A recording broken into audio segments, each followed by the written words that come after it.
பேச விடுப்பா. டேய் டேய் இதே மாதிரி ஸ்டாலின் விஜய் எடப்பாடிலாம் வரும்போது கேட்கணும். என்னடா கேட்கணும். சொல்லு பேச.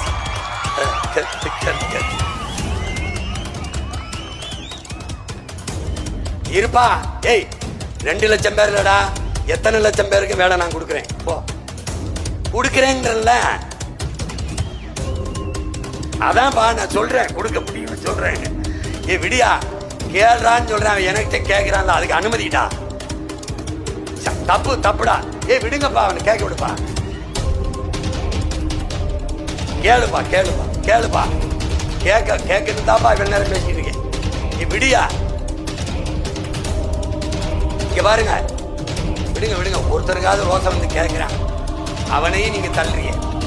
வீட்டுக்கு ஒருவனுக்கு வேலை. நீ எத்தனை பேர் வேலைனாலும் எங்க காரைக்குடியில வேலை, தேவகோட்டையில வேலை, இந்த மண்ணிலே வேலை.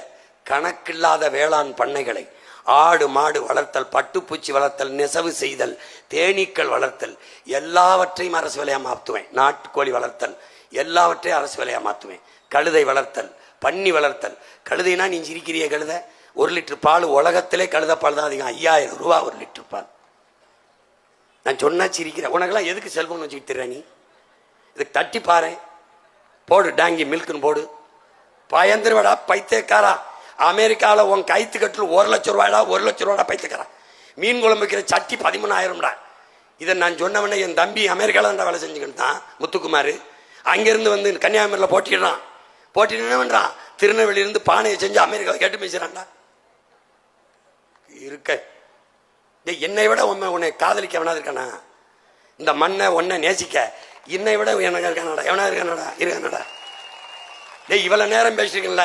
இந்த 3 முதலமைச்சர் வேட்பாளர்களை என்னை தவிர்த்து எவனையாவது தாளை பார்க்காம பேசுறான், பார்த்து படிக்காம பேசுறான், ஒரு நிமிஷம் பேசுறான்.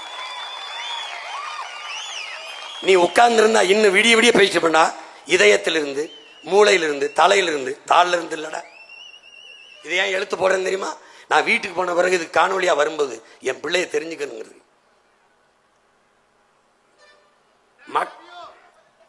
மீட்டும் வீட்டுக்கு ஒருத்தனுக்கு வேலை உண்மையிலே கொடுப்பேன். உன் பிள்ளைய படிக்க வச்சிருவேன், மருத்துவம் கொடுத்துருவேன், தண்ணீர் கொடுத்துருவேன். 10,000 கொடுத்தனா நீ செலவு பண்ண முடியாது. செலவு பண்ணி காட்டு பார்ப்போம். ஏன்னா நானே வேளாண்மை செய்திருவேன். உனக்கு காய்கறி, அரிசி, பருப்பு, அது பஞ்சம் இல்லை. கரும்பு நான் தந்துடுவேன், வாழை தந்துடுவேன், தென்னை தந்துடுவேன், தேங்காய் தந்துடுவேன், எண்ணெய் தந்துடுவேன். எல்லாமே என்கிட்ட இருக்கு, கவலைப்பட.